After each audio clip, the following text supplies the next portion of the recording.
Avioni i parë është ulur në aeroportin e Vlorës ditën e sotme. Fluturimi i parë, certifikues në aeroportin ndërkombëtar të Vlorës, është bërë para ditën e sotme. Ky aeroport ka marrë kodin e fluturimeve VLO dhe pritet që brenda sezonit veror të ketë fluturime zyrtare. Avioni i parë në këtë aeroport ul në pistën e re me gjatësi 3.2 km dhe me gjerësi 60 metra. Në ceremoninë e sotme ishin të pranishëm kryeministri Edi Rama dhe zëvendës kryeministrja dhe ministrja e infrastrukturës dhe energjetikës Belinda Balluku. Shumë urime edhe me këmbë mbar të gjithë punonjësve dhe punonjëseve të reja të aeroportit Vlorës, që janë këtu të pranishëm. Të falenderoj në mënyrë të veçantë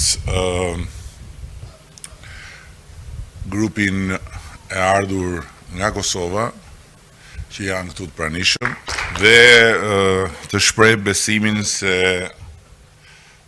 kjo shqiponjë dykrenare që është krijuar në trupin e aeroportit të Vlorës me burime njerëzore nga Kosova dhe nga Shqipëria, do ta ngrejë shumë lart emrin e këtij aeroporti